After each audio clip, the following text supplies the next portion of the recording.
한 해를 마무리하면서 우리가 주님 앞에 나온 백성임을 인정하십니까? 아멘. 아멘. 자, 그러면 성도입니다.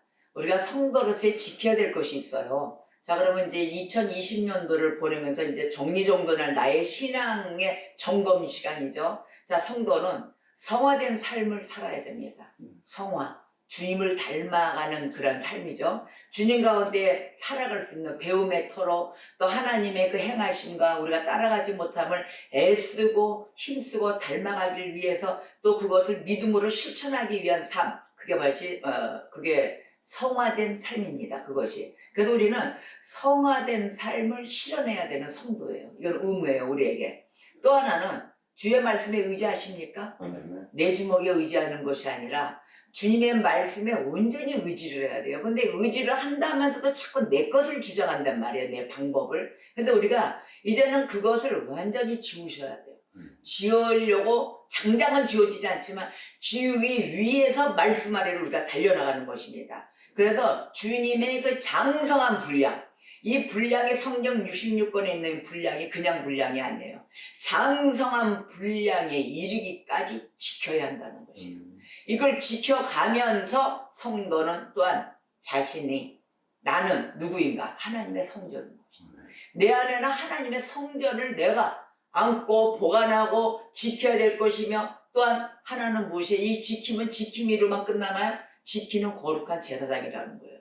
우리는 거룩한 제사장임을 잊어서는 안 되는 것입니다. 그러게 하기 위해서는 행실에 자꾸 어깨가 계급장으로 주님의 빛을 발해야 되겠, 주님의 빛을 발해야 되는 그런 통로자의 역할들, 더더군다나 이제는 주님의 말씀을 증거하고 심부름하는 자들이 되는 길을 쓰셨거든요. 그렇다면 우리가 그 서가는 그 과정 속에 하나님의 말씀을 그동안 내 식대로 알았던 부분을 이제는 하나님의 말씀 가운데 알아야 된다는 거예요. 하나님이 원하시는 뜻이 무엇인가? 그래서 우리가 신학을 공부하는 것입니다. 자, 우리 인간은 신학, 하나님을 아는 학문은 다 알 수가 없어요.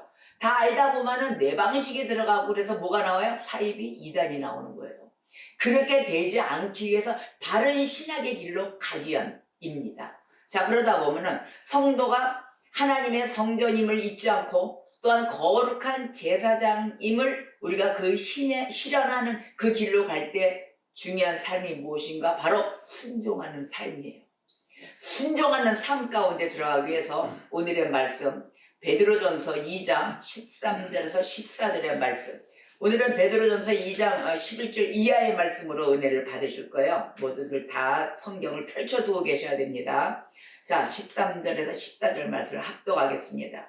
인간의 모든 제도를 주를 위하여 순종하되 혹은 위에 있는 왕이나 혹은 그가 악행하는 자를 징벌하고 선행하는 자를 보상하기 위하여 보낸 총독에게 하라. 아멘. 자, 이 말씀은 뭐냐면은 국가에 대한 명령을 주셨어요. 국가, 나라죠. 국가와 주인, 즉 말하자면 우리가 일하는 일터나 어디를 말하는 고용주들 있잖아요. 고용주들, 우리는 고용인이에요. 일을 할 때는 고용인, 내가 또 고용주가 되면 나에게도 임하는 말씀이에요. 자, 고용주에게 대한, 국가에 대한 이런 개개인의 그 향할 수 있는 그 개개인의 윤리를 다루고 있는 말씀입니다. 우리가 윤리 도덕 하잖아요. 윤리 도덕성을 다 얘기하는데 이 본문의 말씀에서는 우리 모두는 정부의 권위에 순종해야 한다는 말이에요. 우리 모두, 너나 할 것 없이 우리 모두는 정부의 권위에 순종해야 한다라고 주님이 딱 집어서 말씀을 해주신 거예요. 전파를 시켜주신 거죠. 자, 그래서 오늘 본문 말씀 2장 18절에 보면은 이렇게 돼 있어요. 사환들아, 범사에 두려움으로 주인들에게 순종하되 선하고 관용하는 자들에게만이 아니라 또한 까다로운 자들에게도 그리하라 이랬어요. 뭐 내 마음에 드는 선행하는 자뿐이 아니고 그 자들에게 물론 따라가겠죠. 맞습니다. 박수치고. 그러나 그 사람뿐이 아니고 까다로운 자들에게도 그리하라. 너무도 세밀하게 말씀을 명령을 주신 거예요. 그러므로 우리 모두는 정부에게 또한 왕에게 또한 권세, 왕을 세웠으면은 나라의 통치자를 주어서 권세가 따르거든요. 자, 권세에게 또는 총독에게 순종해야 한다. 명심 또 명심입니다. 그 이유를 다 듣자면 왜냐하면 하고 이유가 나와요. 아니 뭘 잘하든 말든 그거에 대고 어떻게 순종을 해요. 그러나 하나님이 일단 하라고 했으니까 하셔야 돼요. 우리는 해야 됩니다. 왜냐하면 하고 이유를 쫙 해줬어요. 15절 말씀 봅시다. 곧 선행으로 어리석은 사람들의 무식한 말을 막으시는 것이라. 이유가 나왔어요. 왜 그러냐? 선행으로 인한 어리석은 사람들, 그 무식한 말, 아주 무식한 말로 막 뱉잖아요. 앞뒤 계산도 없이. 그 말을 막으시는 것이라 한 이 말씀과 같이 뭐예요? 이것이 바로 하나님의 뜻이기 때문입니다. 이것이 하나님의 뜻이에요. 자, 그러면 이 17절에 보니까 무사람을 공경하며 형제를 사랑하며 하나님을 두려워하며 왕을 존대하라. 존대하라, 존중하라, 이렇게 해서 하나님을 두려워하라. 첫째, 자, 이 말씀과 같이 우리는 하나님을 두려워하며 왕을 존대해야 되는 게 나왔죠. 제일 중요한 거예요. 하나님을 두려워하며 어려워하며 왕을 존대하라. 왜? 하나님이, 그 두려우신 하나님이 명령을 내렸어요. 왕을 존대하라. 그 왕이 어떤 모습이든 일단 존대를 하라. 존칭을 하라. 자, 존대하라. 그러면 자, 이 말씀은 뭐예요? 정부의 형태가 있잖아요. 자, 이 정부의 형태, 또한 정부의 종류, 각 종류가 다 다릅니다. 종류와 또 그 정부의 도덕적인 부분이 나올 거예요. 자, 도덕적 기준에도 상관이 없이, 분명히 따릅니다. 상관이 없이 정부에 순종하라. 이 말씀이에요. 너희들 잣대로 판단하지 마라, 지금. 순종하라. 그리고 나서 18절에 보니까 주인에게도 이와 같이 순종하라고 합니다. 자, 18절 볼까요? 사환들아, 범사에 두려움으로 주인들에게 순종하되 선하고 관용하는 자들에게만 아니라 또한 까다로운 자들에게도 그러하라. 자, 그러면 주인이 선하거나 또 관용하거나 혹은 아주 까다로울지라도 주인에게 순종하라라고 했어요. 근데 곧바로 19절에 뭐라고 말씀하시냐면은 부당하게 고난을 받아도 하나님을 생각함으로 슬픔을 참으면 이는 아름답다라고 말씀하신 거예요. 자, 그러면 이 참기가 힘들어요. 비리도 보기가 너무 힘들고 우리가 막 얘기를 하잖아요. 입술로도 막 얘기를 하고 무슨 정부가 이렇습니까? 아유, 세상에 똑바로 돼야죠 하면서 자기의 생각들을 다 얘기했는데 하나님이 이걸 대비하셔가지고 일단 세웠으면 권세자에게 통치자에게 순종을 하라. 그랬더니 하나님이 뭐예요? 너희들이 부당하게 고난을 받아도 우리가 부당하게 고난을 받고 주장하잖아요. 부당하게 고난 받으면은 참지 않고 그냥 막 얘기하잖아요. 자, 근데 그것까지도 다 하신 하나님, 세밀하게 부당하게 고난을 받아도 하나님을 생각하라 그러셨어요. 너희가 받는 그 순간에 하나님을 생각함으로 슬픔을 참아라. 고난도 참아라. 그랬을 때 이 뜻은 뭐예요? 보기에 하나님 뭐라 그랬어요? 이는 아름답다 이랬단 말이에요. 내가 보기에 너가 아름답다. 하나님이 이 정치의 통치자를 보시는 게 아니에요. 질서를 세워놓으신 거예요. 질서를 너희들은 무너뜨리지 않는 나의 백성이 되라요. 그래서 하나님의 명령을 참고 고난과 슬픔이 억울함이 오더라도 일단 내가 하라는 대로 하라요. 그럼 하고 봐야 된다는 거예요. 일단 순종을 해야 돼요. 안 돼요, 안 돼요가 아니에요. 일단 하고 보는 거예요. 그래서 아무리 고용주나 통치자나 정부가 힘들게 하더라도 참고 견디면 하고 조건이 나왔어요. 참고 견디면 하나님 보시기에 아름다운 것이다. 또한 부당하게 고난을 받을 때 참으면 저와 여러분은 하나님께 받을 영원한 상을 쌓아가고 있는 것이다 라고 이야기해요. 자, 그러면 우리는 뭡니까? 주변이 콩을 사다가 된장을 찌고 빠고 팥을 사다가 떡을 말던지 그건 우리가 상관할 바가 아니고 우리는 하나님이 하라는 것만 하고 나가는 백성이 돼야 돼요. 이게 순종하는 삶이에요. 자, 이거는 어느 누구나 이게 세계적으로 성경은 다 똑같이 나와 있잖아요. 그러면 하나님을 믿는 그리스도인 성도. 자, 성도는 뭐예요? 성화된 삶을 살아야 된다 아까 그랬죠. 그 다음에 내가 하나님의 성전이며 내가 거룩한 제사장임을 잊지 말아야 되며 그러함으로써 순종하는 삶을 살아야 된다 했단 말이에요. 오늘 말씀에 순종하라. 봐라. 고난을 당하고 정치가 어떻든 뭐가 됐든 너희들은 일단 내가 하라는 대로 순종만 해라 그랬어요. 이유가 돼 있어요. 너희들대로 총칼 들고 나서 싸우라가 아니었단 말이에요. 그것은 내가 너를 보기에 아름답다. 이걸 말하는 거다. 내가 말하는 거는. 자, 그럼 뭐예요? 그 뒤에 배경은? 모든 일은 하나님이 하신다. 아멘. 이 모든 것 다 하나님 만드셨거든요. 근데 우리가 이 하나님의 말씀 가운데 푹 들어가서 믿는 믿음 안에 그저 전적으로 다 움직이시고 저는 따르겠습니다라는 이런 행함이 있을 때 이게 이루어지는데 이게 되기가 쉽지 않잖아요. 아, 그래도 하면서 내 생각이 온단 말이에요. 근데 그래도까지 빼는 작업. 그래도까지라도 하나님을 믿는다면 그래도가 없어야 돼요. 전지전능하신 하나님을 믿는데. 아멘. 응? 자, 그렇다면은 지금의 정치의 세계를 보면은 우리가 지금 나라가 시끄럽습니다. 좌나 우나 막 이래가지고 이때 우리나라뿐이 아니에요. 세계적인 성향이에요. 이게 세계적으로 좌우 돼가지고 네가 우리네 내가 우리네 해가지고 그들이 뭐합니까? 싸움하잖아요. 이거는 시민들끼리 싸워요. 정치가들은 자기가 다 먹을 거 배뜨듯하고 그네들은 손해보는 게 있어요? 없어요? 없어요. 누가 손해봐요? 서민들이, 국민들이, 시민들이 손해를 본다는 거예요. 왜 우리들끼리 싸워야 되는 겁니까? 자, 오늘의 말씀도 너희들은 서로 하나님 명령대로 참고 있어라요. 자, 그러면 참고만 있을까요? 우리 성도는 기도합니다. 하나님이 살아계시고 하나님이 역사하신다는 거 아시면은 우리들끼리는 기도해야 되는 거예요. 믿지 않는 나들은 뭐 그런다 하지만 하나님의 의지할 곳이 없어 내 주먹을 믿어서 내 의견을 내세우고 한다 하지만 성도는 거기에 휩쓸려서 안 됩니다. 하나님이 오늘 말씀의 명령을 한 것과 같이 따라드려야 됩니다.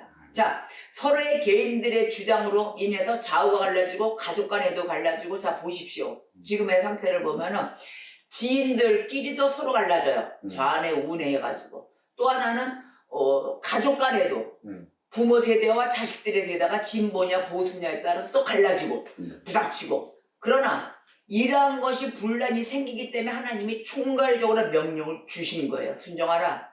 내가 권한, 내가 임명한 통치자고 내가 임명한 권세자들이다. 그럼 너희들은 따라라요. 그 제장을 올렸는데 그 이유가 있어요. 이 난리도 아닌 판국에 보니까 자 통치자와 이 시민 정부에 의해서 말씀이 나왔잖아요. 이거에서 우리는 칼빈주의잖아요. 자, 장로교는 칼빈주의입니다. 이 칼빈 학자가 칼빈 박사가 해석을 해놓은 곳이 있어요. 어디에 있냐면 앞으로 이제 기독교 강요, 이제 뭐 칼빈의 제일체 신앙교육서 뭐 이런 이제 교리가 다 들어갈 겁니다. 어저께도 이번 주에도 루터에 대해서 판단하셨잖아요. 자, 이 통치자와 시민 정부 이런 정치 싸움에 의해서 대한 견해, 그리스도인들이 해야 될 그 견해가 나와 있어요. 뭐라고 나와 있냐면 루터, 아까 루터 얘기했죠. 루터는 어떤 견해를 갖고 있냐면은 이 국가가 또한 하나님이 제정하신 것일지라도 국가를 하나님 제정하셨잖아요. 근데 루터는 이렇게 얘기한 거예요.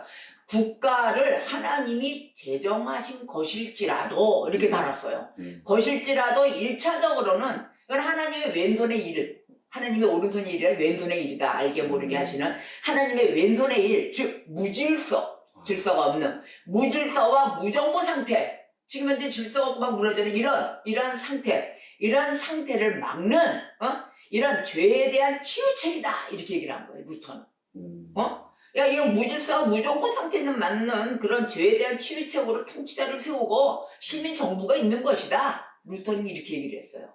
근데 제세례파는 뭐라고 얘기했냐면은 정치는 모욕적인 것이다. 이건 모욕적인 것이고 더러운 일이다. 이렇게 간주했어요. 제세례파는. 즉 열광주의에 속하죠. 자, 이렇게 얘기한 루터와 제세례파의 그 생각과 사상과는 달리 우리 칼빈 학자는 뭐라고 얘기했냐면은 이 정부 관리자, 통치자죠. 통치자가 되는 것은 복음의 사역자가 되는 것이 영예잖아요. 영예스럽잖아요.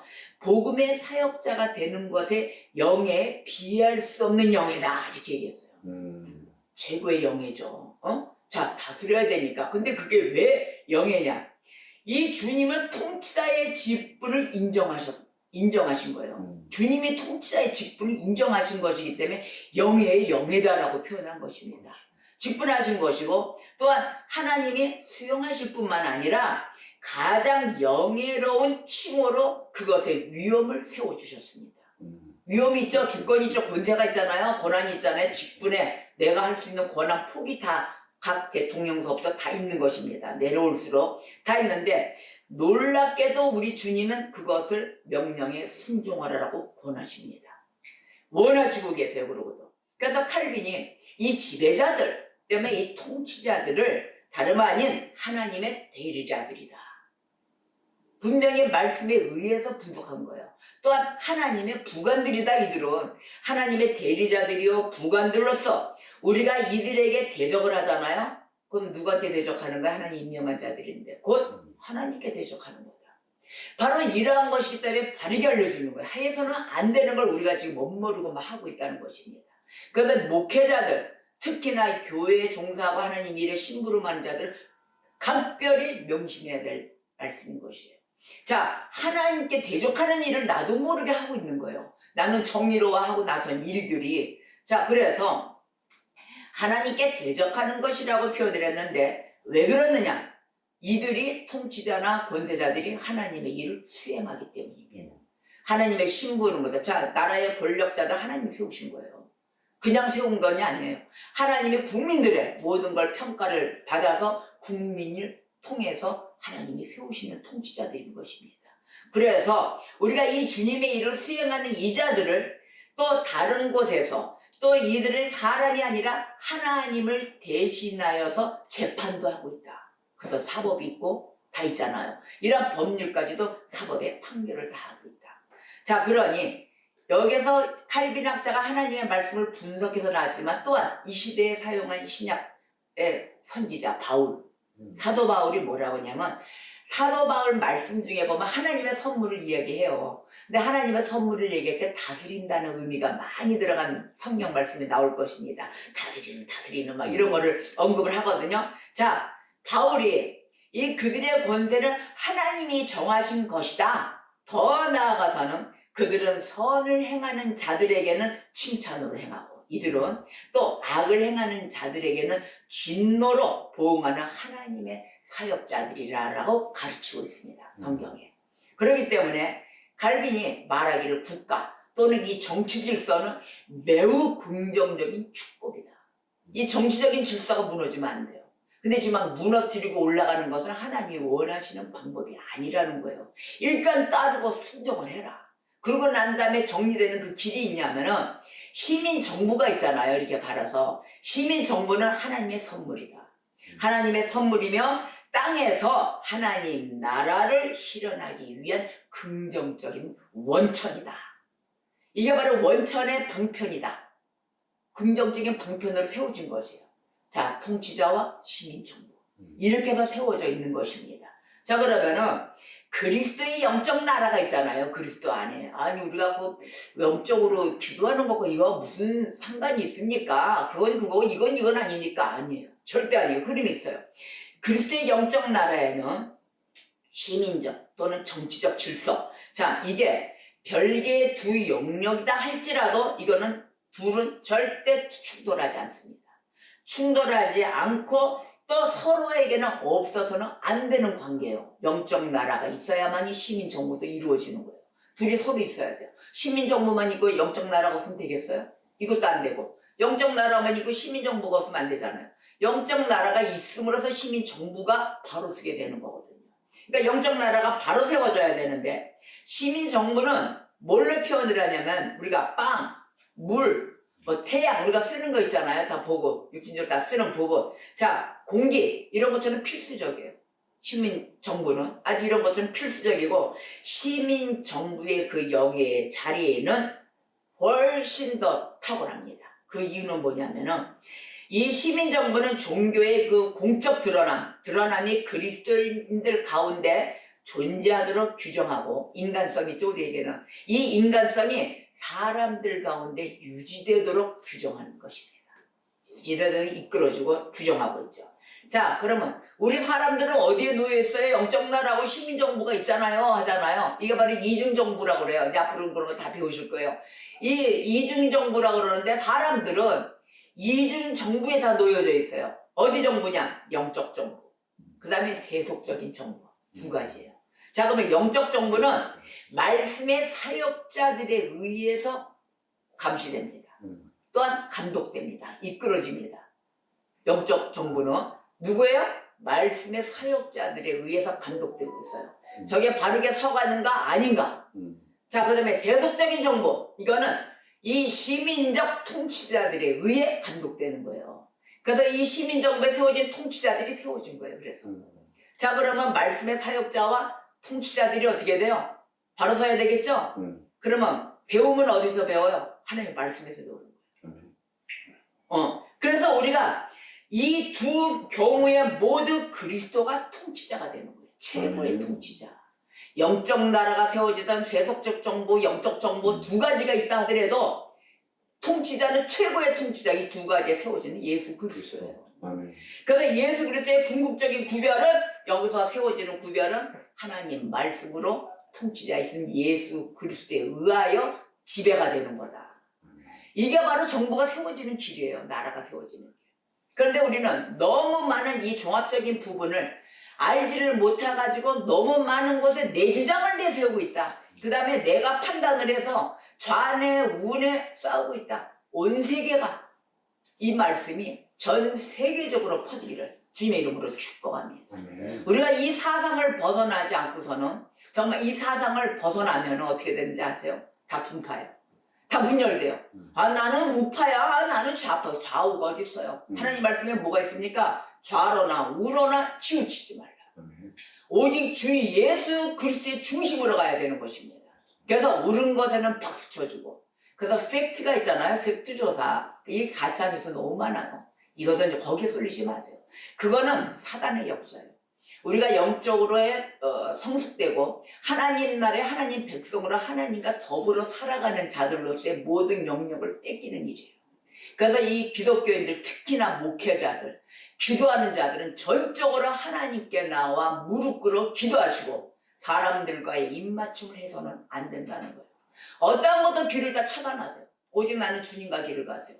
모든 일은 옳고 그르면 하나님이 판단하십니다. 전적으로 태극기 들고 나가서 싸맞지도 마시고, 어떤 불평 불만의 소리도 하지 마시고. 왜냐? 하나님이 일단 너희는 순종하라. 내가 보기 아름답다 이러셨거든요. 우리는 주님 앞에 아름다운 사람이 돼야 되지 않겠습니까? 그렇죠? 1등은 먼저 그거예요. 하나님 앞에 인정받는 거예요. 하나님 이렇게 하고 보는 거예요. 자, 그래서 오늘 베드로전서 2장 본문 말씀에 주 예수 그리스도에 대해서 우리가 놀라운 설명을 또 봐야 되겠습니다. 21절 볼까요? 이를 위하여 너희가 부르심을 받았으니 그리스도도 너희를 위하여 고난을 받으사 너희에게 본을 끼쳐 그 자취를 따라오게 하려 하셨느니라. 자, 예수님께서는 이 말씀을 통해서 우리가 이 부당한 것을 어떻게 견뎌야 하는지를 보여주고 계십니다. 이거 어떻게, 내가 볼 땐 저게 부당해요. 우리 부글부글 끓잖아요. 내가 볼 땐 저거 부당한데 하나님 어떻게 이걸 이겨내고 견뎌내고 참고 갑니까? 하고 이런 것에 대해서 예수님이 정확히 못합니다. 정확히 얘기를 해주시는데 뭐라고 얘기를 하셨냐면, 공정하지 못한 지도자 있습니다. 공정하지 못한 지도자가 그 지우는 멍에, 이 멍에를 어떻게 참아야 하는지를 보여주는 거예요. 결국은 공정하지 못한 지도자가 나오면 그 모든 집은 누가 짊어져요? 우리가 짊어지는 거예요, 시민들이. 그래서 난리가 나는 거예요. 촛불을 들고 정정하고 막 이러는 게. 자, 그러면 이때도 어떻게 참아야 하는지를 보여주셨는데 22절, 24절, 22절부터 23, 24절. 자, 합독을 해볼까요? 그는 죄를 범하지 아니하시고 그 입에 거짓도 없으시며 욕을 당하시되 맞대어 욕하지 아니하시고 고난을 당하시되 위협하지 아니하시고 오직 공의로 심판하시는 이에게 부탁하시며 친히 나무에 달려 그 몸으로 우리 죄를 담당하셨으니 이는 우리로 죄에 대하여 죽고 의에 대하여 살게 하려 하심이라. 그가 채찍에 맞음으로 너희는 나음을 얻었나니 라고 설명을 하고 있습니다. 아멘. 자, 이 말씀 너무 뜻깊지 않습니까? 자, 이 다른 말로 표현하면 뭐예요? 그리스도께서는 받지 않아도 될 징계를 받으셨어요, 지금. 그러셨잖아요. 근데 예수님은 이걸 어떻게 했어요? 나는 이거 안 받아도 되는 징계를 받는다 억울하다고 소리 내셨어요? 안 하셨단 말이에요. 자, 보복하지도 않으셨어요. 조용히 보복하지도 않으시고 맞대어 욕도 안 하셨어요. 맞대어 욕도 하지도 않으시고 견디셨습니다. 거기에 또 협박이 있어요? 위협하는 말도 하지 않으셨습니다. 협박하고 다니는 자들 있죠? 주님의 백성이 아닌 거예요. 주님도 억울함을 다하고 십자가에 달려 죽을 때까지도 그 상대방 나한테 피해야 하고 주는 자들에게도 욕 한마디도 안 하시고 너 죽었어 이제 너 나한테 보자 너 나한테 이렇게 억울하게 십자가 달게 만들어 죽게 만들었지 너 내가 죽고 난 다음에 못 보자 라고 협박도 안 하셨단 말이에요. 바로 이런 주님 위협하는 말 안 하셨죠. 오직 뭐 했어요? 고난만 감당하셨어요. 고난만 감당하시고 그 다음에 어떻게 했어요? 공의가 있단 말이에요. 공의가 좌로나 우로나 치우치다. 하나님은 공의 하나님이세요. 무조건 한쪽만 편들지 않으세요. 잘한 거에는 박수 쳐주고 머리 쓰다듬어 주세요. 상 주세요. 그러나 못한 거에는 분명한 진노가 임하십니다. 못한 것에는. 그럼 하나님이 하셔야지 인간이 진노를 뿜으면 안 된다는 거예요. 자, 그래서 고의로 심판하시는 하나님께 예수님은 자신을 맡기셨다는 것입니다. 그럼 우리는 누구한테 자신을 맡겨야 돼요? 예수님한테 맡겨야 돼요. 자, 우리는 모든 생활의 삶을 예수님께 맡기셔야 돼요. 예수님이 하나님께 자신을 맡기신 것처럼. 그래서 이러한 것의 결과가 뭐가 왔느냐?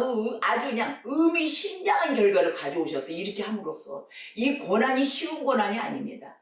매사에 자른 것까지 다 떨쳐나가는 작업이요.